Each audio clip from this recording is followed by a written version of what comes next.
I think a lot of women just want to be able to hear from other women in a in a world where it's just inundated with information. Yeah. They just want some real talk. What's wrong with me? Why can't I lose the belly weight that I used to be able to, if I ate right and exercised, I could lose? Why is my skin sagging? Why are there so many wrinkles happening? Why do I feel like crap? Why can't I fix it? What is wrong with me that I can't power through this? Being the catalyst of change and being the person in your circle who is open and willing to talk about, because a lot of times in anything, we just wait for somebody to go first.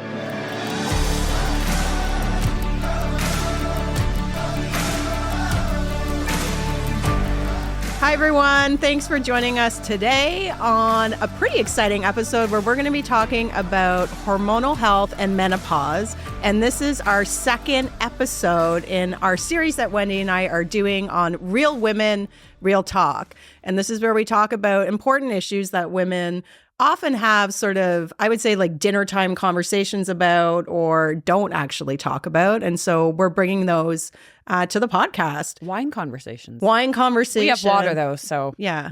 It is water, I swear. It's still a little early. It's still a little early over here. And I think what I'm excited about is for us to share our own personal stories. And that's what we do a lot on the show, is sort of give our perspective and our journey in hopes that it can maybe help other people. Yeah. I do want to just set the stage on this one a little bit because we're going to talk about things that have worked for us around hormonal health, which is often tied to, medications, supplements, regimens, and we're not medical people. Professionals Doctors. is a better word than people. Yeah. This is about our journey. But I think you set that stage really well, because I think for this particular topic, I think a lot of women just want to be able to hear from other women in a in a world where it's just inundated with information. Yeah. They just want some real talk. Yeah.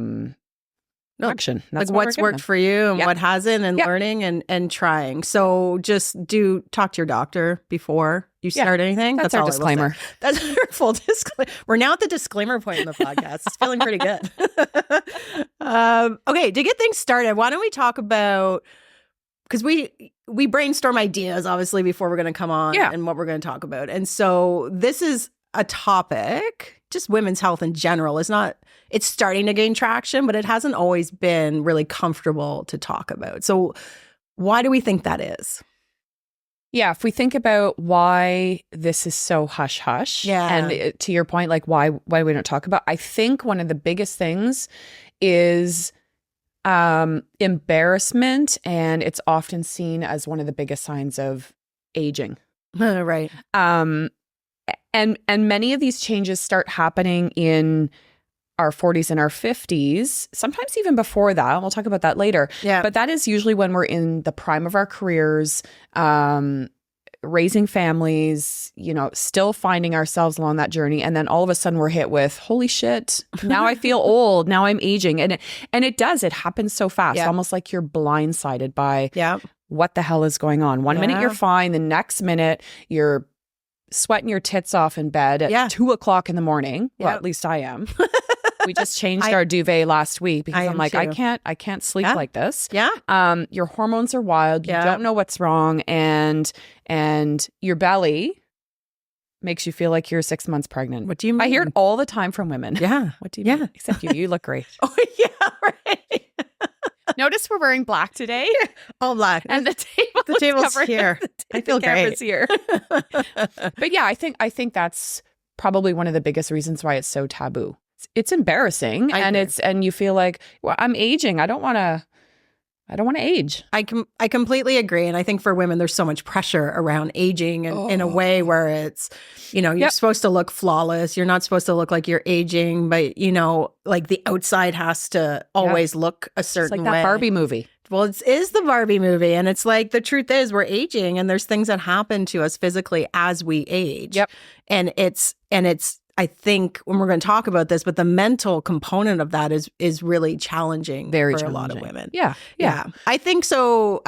One other thing to add around like why things are shifting and the conversations are shifting. I think we can all like align on, very male heavy industry was, medical field. I can't say the medical professional word today if I try. It's a big sentence. It's really not. But the medical field has been predominantly men, right? And so I think with that shift and starting to see a lot more female doctors come to the table, we're starting to see more like better access to actual care for women that's tailored for women's needs, because women's hormonal health is very different than men's. Yep. And that's just, it's not a good or bad thing. It's just a fact. It's a fact. But now we're actually getting access to more, and we're speaking up more, and which I think is amazing. But I think traditionally we just, there's been a lot of men who don't understand what women are going through, or we've been told to just, well, it is what it is. It is, and it's just part of life, and just learn how to deal with it. Which is the most horrible thing that you can say. Right. So why don't we start by sharing, because we kind of talked a lot that we're going to share, but why don't we talk a little bit about like what has been your journey with I know we don't have like 4 hours, because I think it would take 4 hours for each of us to even delve into our journey, but maybe some highlights around some of your challenges along the way. Yeah. So I will say hormonal. Now I'll start off by saying I've had a hysterectomy. Yeah. But it was a partial hysterectomy. So I still have my ovaries. Yeah. And that was a decision that they made when I went through my hysterectomy. Yeah. However, the steps leading up to actually getting a hysterectomy were very long. And it's so different now than when it was 30 years ago, 20 years ago, because it's almost like you have to go through all of these check boxes in order to be a qualified candidate to have your uterus removed. Wow. I'm not having any more kids. I don't need that in my oven anymore. That's so, right. Let's just take it out. But it's not. It's so it seems like when I hit my 40s, right when I hit my 40s, everything from now, I also have a male doctor. Right. And I will say I had a female doctor before, and I found my female doctor was very like, no. Like, because she was a female, she almost like just kind of assumed what I was feeling just because she was a female. Whereas my male doctor, again, yes, a male dominant industry, but still, even with him, I had to go through all of these steps. But I find that everybody has to do that. So as soon as I hit 40s, it was, okay, so let's start off with trying an IUD to just help regulate the cycle, all of that kind of stuff. And then it was the actual process of getting referred to a gynecologist.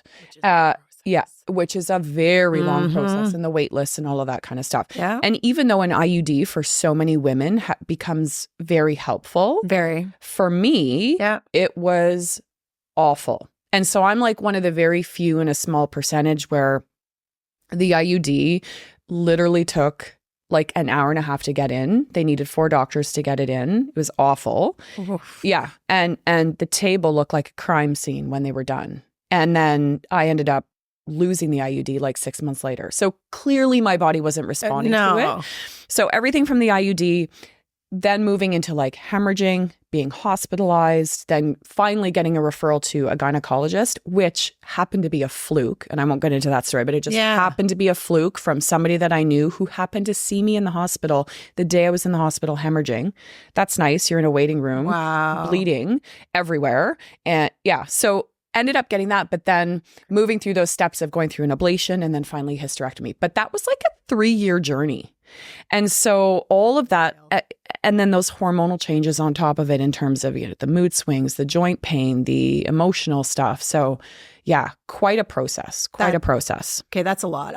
It's interesting because I have a female doctor, and it's interesting to hear your take on that, because my female doctor is like a lot of like, just deal with it. And I don't know if it's because she's a female or not. That's very much her personality. Yeah. And when I was, I would say going through my pregnancies, it took the 3rd one to even get diagnosed with postpartum, where I had them with all 3, right? Yep. There's this, I don't know what it is, but there's this mental thing where women are just supposed to not need help, and we're just supposed to buck up and deal with it and take it on. Be the warrior. Right? And I know for me in like perimenopause, just I'm trying to get a referral to see a gynecologist who specializes. There's one in Ottawa that every woman goes to. It's a bit like the vasectomy doctor that every guy goes to in Ottawa. And she's supposed to be phenomenal. The wait list is at least 10 months to a year to get in.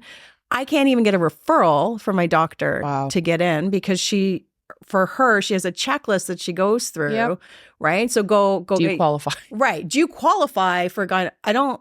I have a vagina. I qualify for a gynecologist. Right. Like, period. That's where it should end, right? Like, we should have access to that. I do. So technically, I'm qualified. That should be the only question on that list. Check. But she won't refer me. And so she does blood work, but we all know to see where your hormones are. Yep. But the blood work, depending on where you are in your cycle, shows different results. Right. So it's not an accurate assessment of whether I'm perimenopausal or not. Meanwhile, I have every other symptom, right? The night sweats, the hot flashes, the not sleeping, the brain fog, the fatigue, the weight gain, like everything that you can see, but still can't get in. Not enough. No. And then it's like, let's try these things, which are, you can go on an antidepressant. Apparently, antidepressant is the cure for everything. Right. So Here, to help you sleep better, let me just give you a pill for this. Let me give you this. And for me, I always like to take a more natural approach to my health. I don't want to be taking, every drug under the sun constantly from a pharmaceutical perspective. I would like to know that there's better options out there. And for me, I just haven't had a great experience with my family doctor, who I actually love. But for this particular topic, I felt pretty isolated and almost a bit you're almost a bit embarrassed that you're even asking. Right. Because then you think well, maybe it's just me, or maybe I'm over exaggerating, or maybe I just need to calm down and just kind of, but interesting that you share your story though, because so many women feel the same way about their family doctors. Yeah. And family doctors are wonderful. And we're very lucky here in Canada that we have them, even though there's a shortage, but that's a whole other topic. We're not talking about that. But I don't think, and again, this is my personal opinion, I don't think they have a lot of training in that particular field. And that's why we need specialists. We need more specialists to be able to deal specifically with that. So to feel like you're not heard and to just kind of go in and be like, here's what I'm feeling. Okay, great. Here, let's put you on antidepressant meds, or let's try you on this, try you on that. It's just not a solution for so many people because we don't feel heard. We don't feel listened to. And I know for many people, they start to feel like, well, maybe it's just me. Well, you start to think you're a bit crazy. Yeah. And I'm grateful. I have a great group of women, I will say, and we talk about all kinds of stuff. But menopause has taken over our dinners lately. Yeah, it's what we talk about. It's all our ailments, and menopause is part of that. What are you trying? That's how I've learned. Yeah. I don't feel, to your point, that I'm learning from the medical system. I feel like I'm doing research on my own. I'm talking to other women, and that to me, I think is a fail of our system because we should have access to care. Absolutely. Because if you have a vagina, you're allowed to go. Yeah. I'm going to keep saying it. Right. Because I want people to feel comfortable using words around our health and female health. Yep. Agreed. Okay.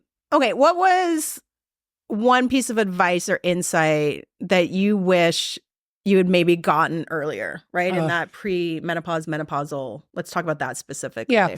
So I think we speak a lot about the physical aspects of it, which I 100% agree is huge and forefront.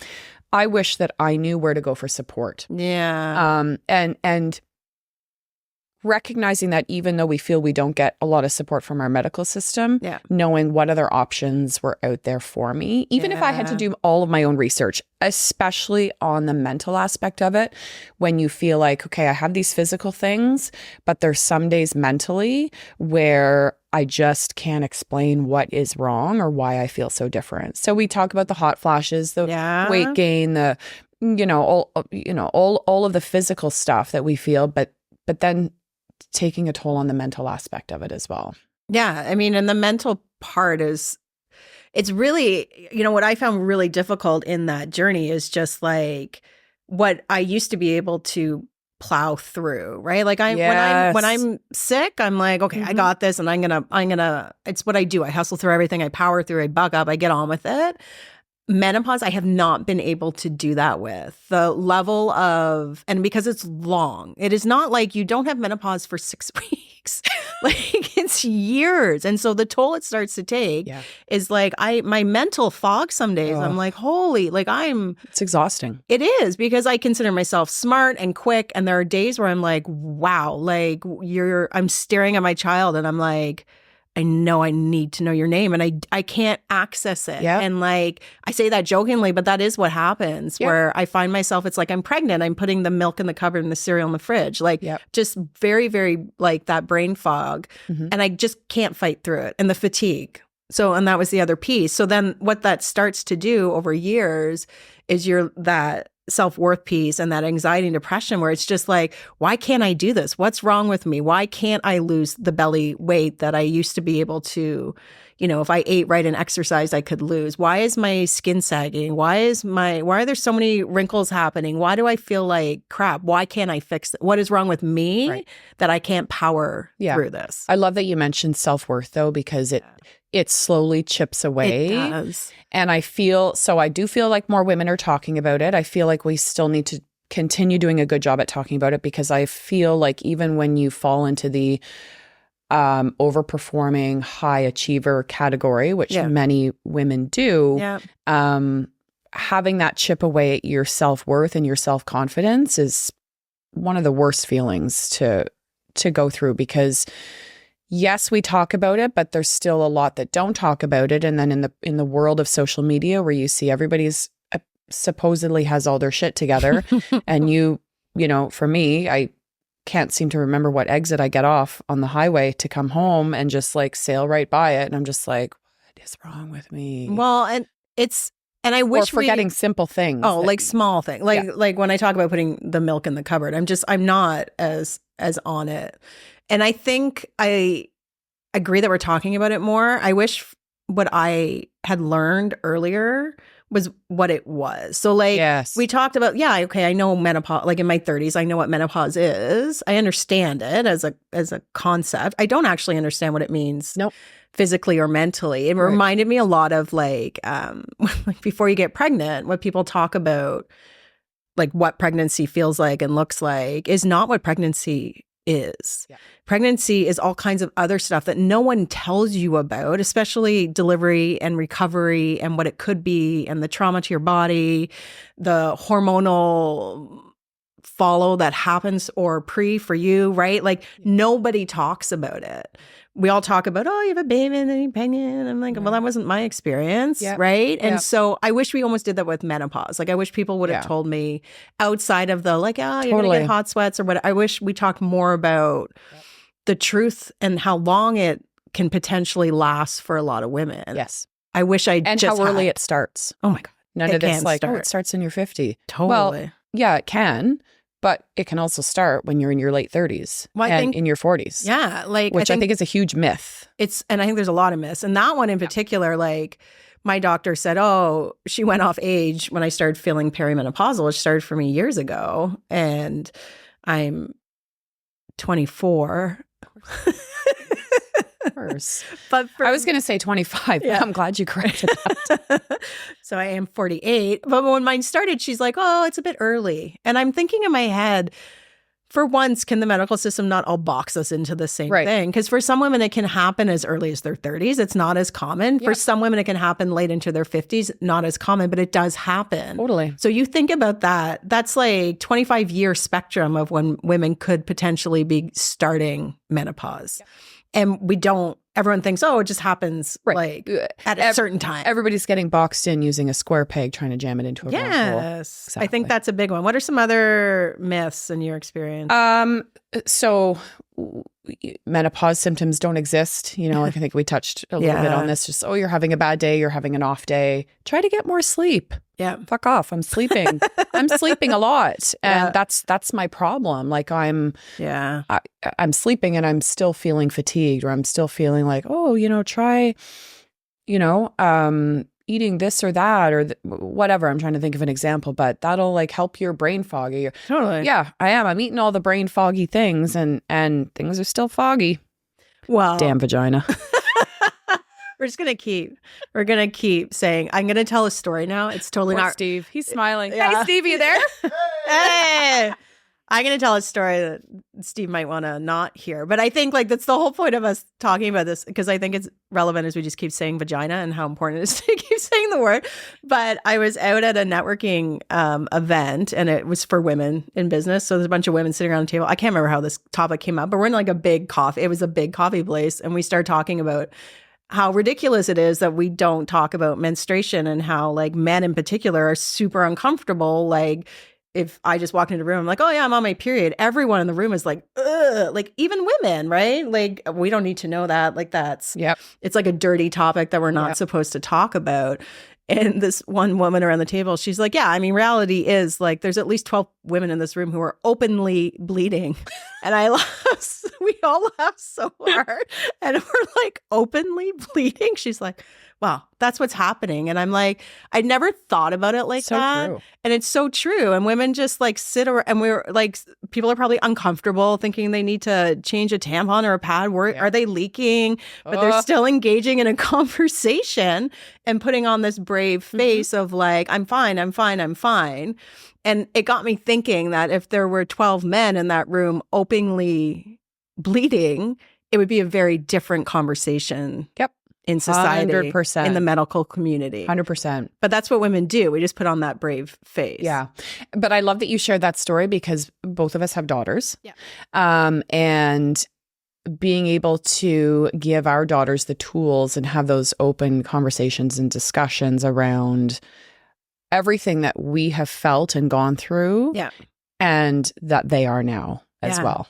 Yeah. I think is super, super important.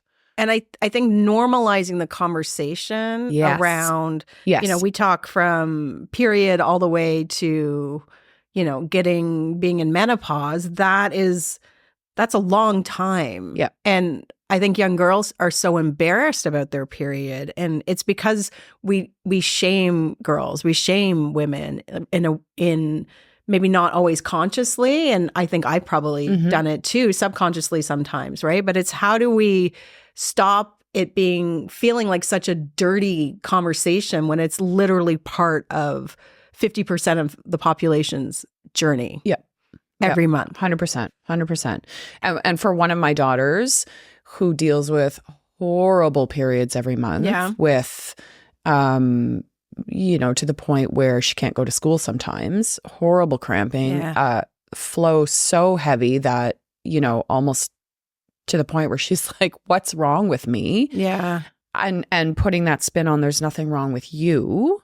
This and also being conscious of my language around this is just the way it is, but being able to help her deal and cope, especially when you are still in school or you are, you know, around a bunch of people. And your first thought, you know, again, you know, am I leaking? Am I like, it's awful to deal with. And this is real women, real talk. Like I know women who like power through like a supersized tampon in 10 minutes, like, and they're changing their tampon, you know, 8 times in an hour. Like, no, I don't want to be in public, and no, I don't want to be on a bus, and no, I don't want to be somewhere where there's potential that, and there's nothing you can do about it. Like, and no, I don't want to be in bed for the next 7 days because I want to be able to live my life. So what do I do? Totally. Yep. Okay, we talked a little bit about mental and emotional health. Maybe let's talk a little bit more on, you know, what steps can we kind of take around that? Because there's a lot, right? We talk about isolation, anxiety, depression. Yeah. I think, and we've kind of touched on this, but being the catalyst of change and being the person in your circle who is open and willing to talk about, because a lot of times in anything, we just wait for somebody to go first. Sure. Yeah. So being the person in your circle of friends or in your group or in your network or whatever, that starts to facilitate more of those conversations, more of that feeling of how can we support each other. Putting that spin, I was going to say spin of fun. There's nothing fun about this at all. No. But putting that spin on knowing that you've got that place, like even when you mentioned when you were at that networking event where you can laugh, even though there's nothing funny about it, but you know that you're supported by a circle that is going through the same thing as you. And a lot of times that embarrassment and not wanting to talk about stuff like that and just, oh yeah, I'm just going to deal with it. Guaranteed there's so many other people thinking it, just nobody wants to speak up. So I think it's about really being able to find that community. And there's lots of communities out there. Yeah. There are. If you look and knowing kind of where we are in our medical system, I'm a firm believer in taking responsibility for not just the choices you make, but the actions that you want and the results that you want. So yeah, it's going to be about finding that right support and that right network and that right community. And maybe it's not like people in your life right now, but maybe it's other groups, other circles. And I think when we said earlier, we're doing a better job at creating more awareness around it. We are. Yep. Still a long way to go, but I think that there are some great tools and resources out there. But I think it's about really finding that community and that network where you can share. Yeah. Yeah. And I agree with you. I think like we have to take control of our own health, and that's everything. Yes. Every avenue. I hear stories all the time, and I'm blown away by what I hear. So unless you're an advocate for your own health, and that's our reality. It is what we have. And so you have to find your best way through it.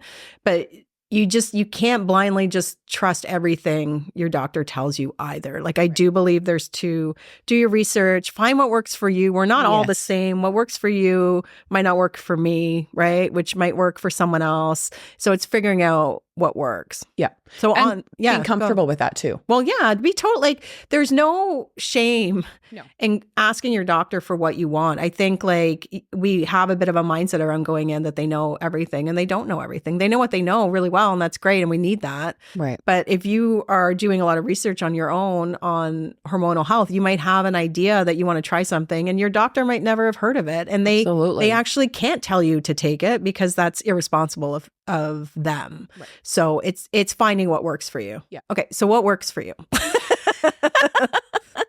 Well, I'll tell you, a lighter duvet. We get like the duvet. I can't explain to you. It's like paper thin. The duvet.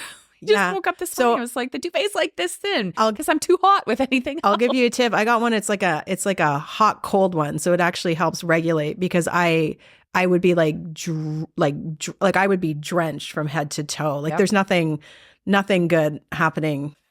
And I will like flail it off, and then I'm like icy colds, and I'm flailing it back on, but I found one that's been better. But there's no perfect duvet when you're in that. I need to get that. We'll add that in the show notes.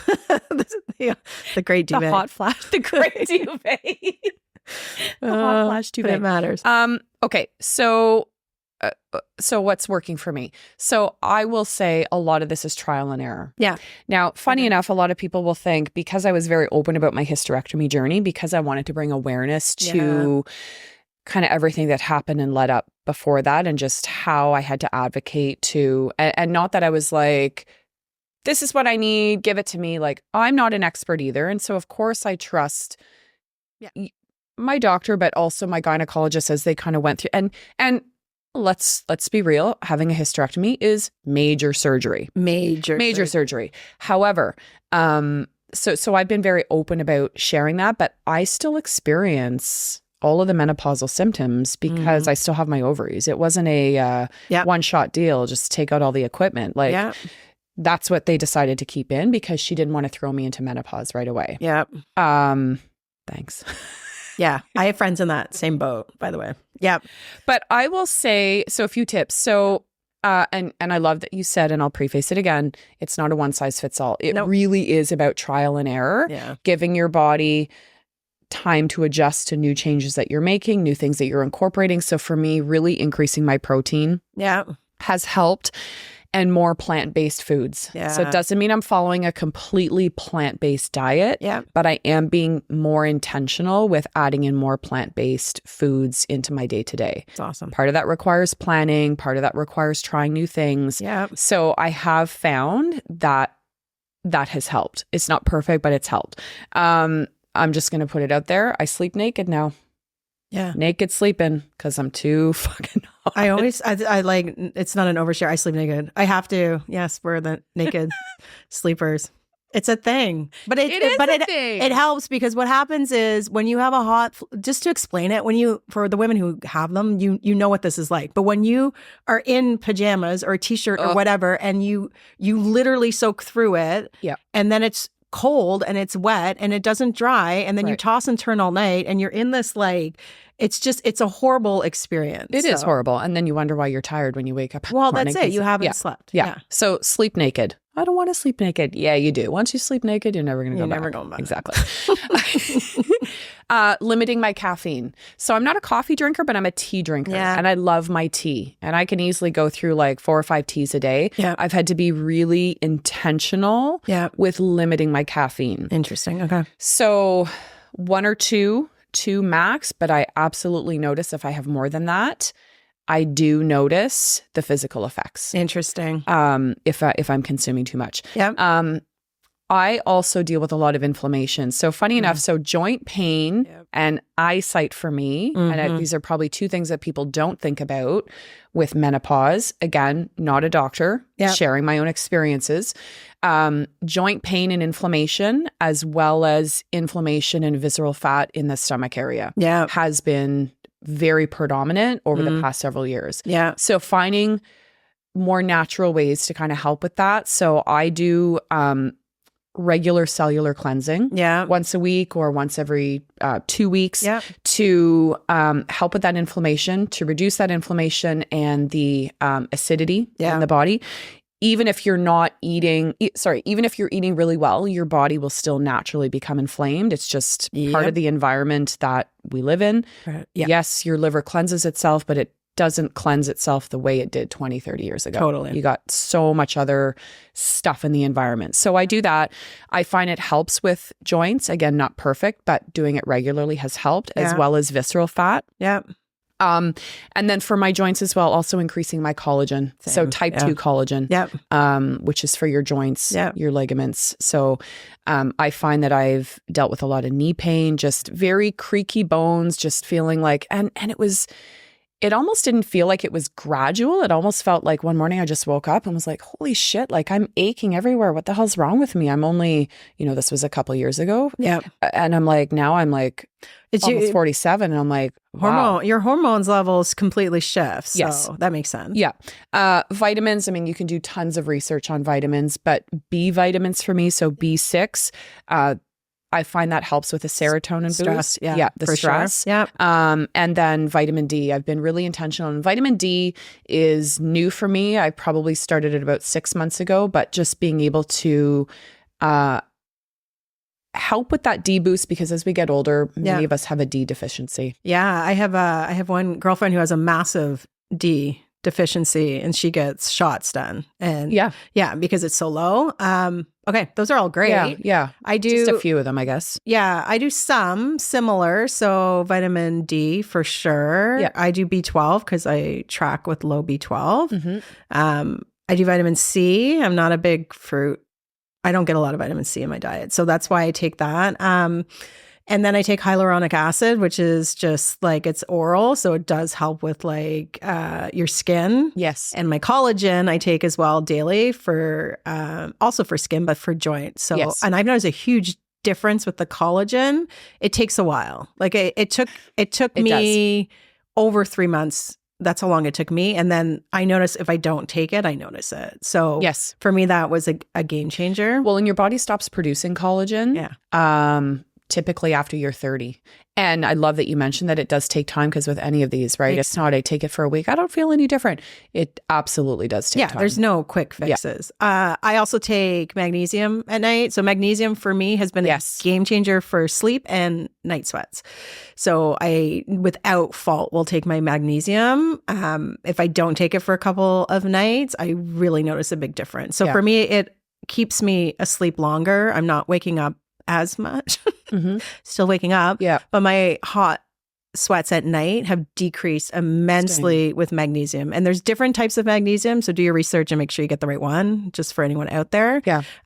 Which one do you take? I didn't know there was different types. Biglycinate is the one I'm taking. Maybe we'll link it in the show notes. Yeah, I'm happy to. But there's different types that do different things or affect whatever. I'm so not a medical person, as you can tell. So for me, that has helped immensely. I think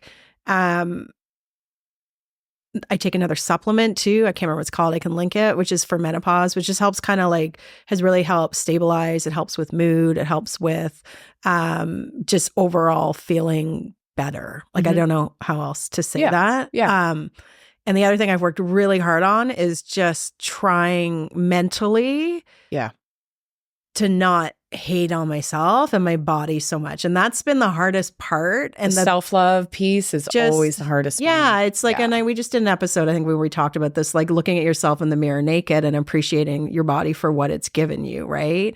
And so that has been a big part of it. And understanding that, geez, I almost lost the screen. It would have been devastating. Catastrophic to lose my notes. I'm just teasing. But to really like embrace your what's happening and find a way mentally to embrace it. I'm going to fight aging. Like, I'm not one to sit here and say like I love everything I see, but I think it's important to not overly criticize, or, you know, you're working out, or you need to eat better, you need to work out more, like you shouldn't look like all of that language, being really mindful of it and trying to soften. Is maybe the best way. Well, and our mind listens to everything we tell itself. I have such a hang up over the word aging. Because you hear products everywhere, especially in the network marketing space, anti-aging this, anti-aging that. Well, aging is going to happen. The anti-word is such a bad word. So learning how to embrace that and using, to your point, softer language that embraces where you are right now. It's no different than, and I hear it from women all the time in the fitness space, I'm hanging on to my size 4 jean shorts because one summer I'm going to fit into that. Fuck it. Get rid of them. Embrace where you are right now. Love yourself where you're at. We spend so much time focusing on where we should be versus where we are right now. Totally. Okay. So speaking of like future a little bit. I don't know, if we fast forward and we're all talking about this menopause, hormonal health, the topic today. Vaginas more openly. What are you hoping you're hearing more of? I want to hear more people talk. Period. I want to hear more people talk about the good, bad, and the ugly. I want to feel like when my daughter gets to be my age, that there's a society and a world where it is just as common as talking about the weather every day. And it's just something that happens. I feel like we need to recognize that our bodies have immense healing capabilities. But the only way to heal is if our mind is in the right place to be able to embrace that. Feeding it the right tools and the right ingredients, finding the right people. And I really think it's about being selfish enough to go after what you deserve. You know, we talk a lot about go after what you want. And a lot of times we think about motherhood and careers. Well, your body is just as important. So, you know, not settling for it is the way it is and that's just how it is. No, it's not just how it is. Like, yes, things are going to happen, but I deserve to have a good quality of life. I don't want to feel like this for the next 10 or 20 years. Now, it doesn't mean that that's easy to do. It takes a lot of micro tweaks. And I would just kind of go back to when we were talking about vitamins and stuff like that. I would suggest, again, not a medical professional, but I wouldn't incorporate everything that you and I mentioned all at once. Start with one thing. One or two things. Kind of see how that works, and then slowly start to build. Because it's easy to be like, oh, I'm going to try this. I should try this. All of these suggestions are great. I'm going to try everything at once. So I think it's really about those micro tweaks. And I will also talk from a male perspective. I would love, and you know, progressing in the future, and even right now, I would love to tell men, don't hit pause, right? Just because we're in menopause, whatever, you know, that word is just I don't want to talk about it. Don't hit pause, because this is a life change that affects them as well. Especially from a relationship perspective. Sometimes Rob doesn't even know what to do with me. And as a man, he wants to fix me. He wants to fix everything. And that's just, you know, and some of the language he uses, all from loving, is tell me what I can do to help. I don't know what to do because I don't even know what to do for myself.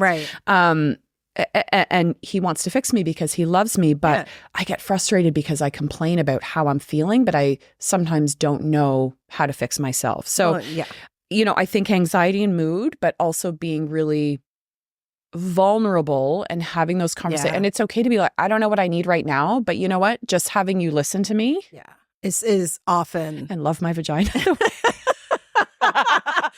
We're not. That's a different show, Wendy. That's a totally different. We're doing intimacy in a couple of weeks. Okay, that's not this show. But just being able to have that open dialogue, all joking aside, right? And just loving me for where I am. Well, right now. And the open conversation. I think for me, what I got really present to this year is Bold Lip, where I work.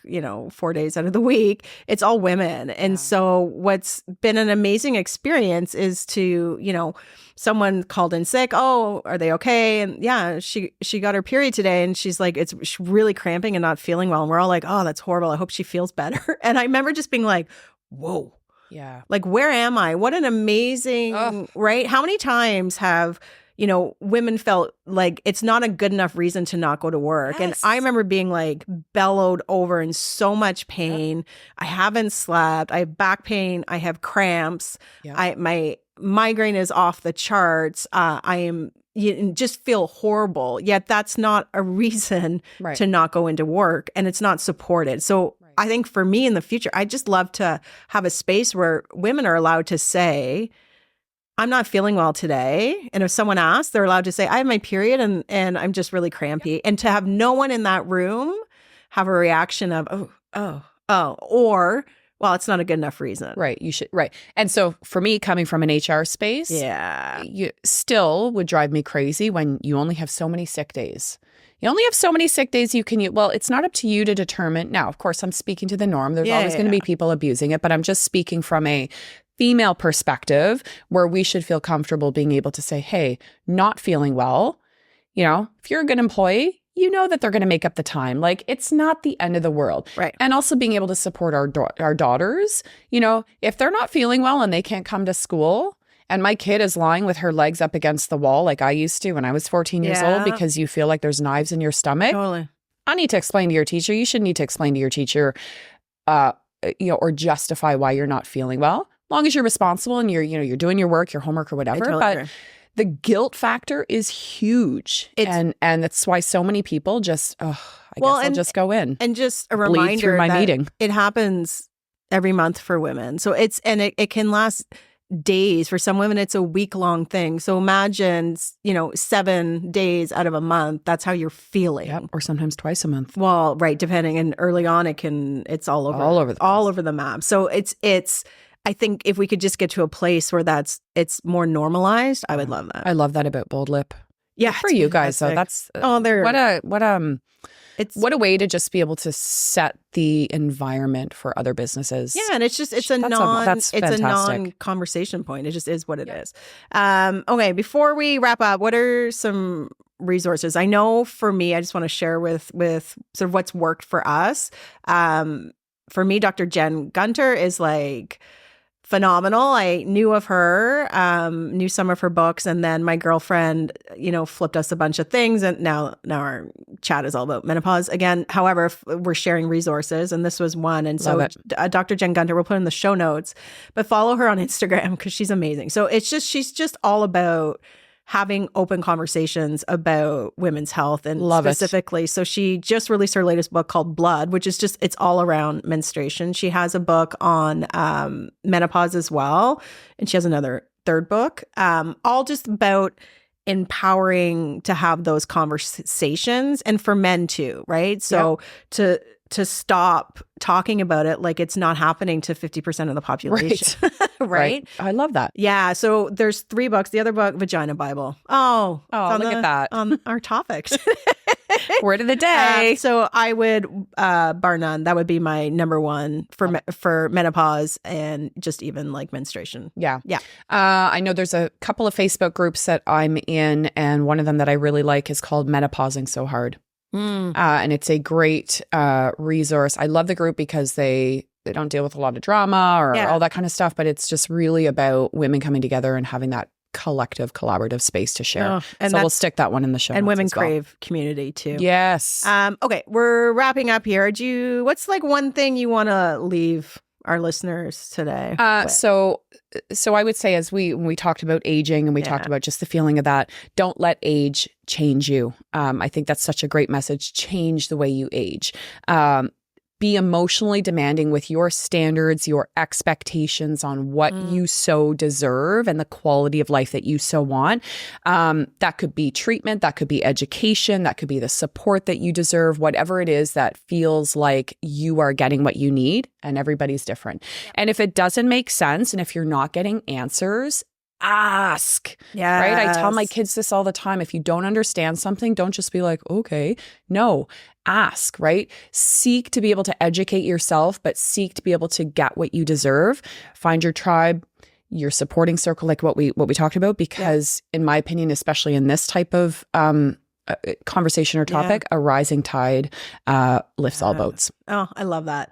I think I'm going to say similar, like you're not alone in this. And so, but I would add that the responsibility is on you to advocate for your own health. So that is about, look at some of the resources we've talked about on the show. Start Googling some stuff. Don't believe everything you read on Google, but do your own research. Talk to your family doctor, talk to your naturopath, but start just taking control and then find community that can help support you. And I will add to that, start shifting your mindset around menopause is a bad thing, because that's what we've been trained to think. Yes. So, I'm always going to lean into I get to go through menopause. I'm not there yet with that one whole heart.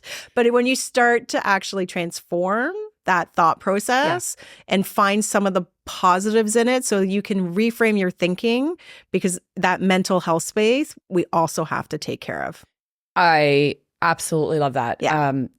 My first thought was what you focus on, you find. What you focus 100%. on, you become, right? And not that mental stuff fixes everything, but a lot of times physically how we feel is mentally how we feel. 100%. We could say we get to have vaginas. We get to. Oh my God, that might be my new fave. We are so happy that you joined us for today. Don't forget to like, share, and subscribe. Help us get the word out. Sharing is caring. I know Kate and I receive messages all the time, just with nuggets of information and tidbits. Woo, couldn't get that out. That come out of these podcasts. So sharing is caring. Feel free to share this with anyone in your life that you feel would benefit from this. Don't forget to visit our website, livingritually.me, to find out how you can join our private Facebook group. Gosh, that Facebook group is blowing up. Oh, it's amazing. So much great information on there. So much community and collaboration. Lots of exclusive only member content. And don't forget to sign up for the 15-day Life Vision Challenge. Oh my God, I can never say that. We need to practice. I'm not the only one. 15-day Life Vision Challenge, where you're also going to be able to link arms with like-minded people on the same journey as you. Until next time, thanks for joining us, and continue to live your richest life.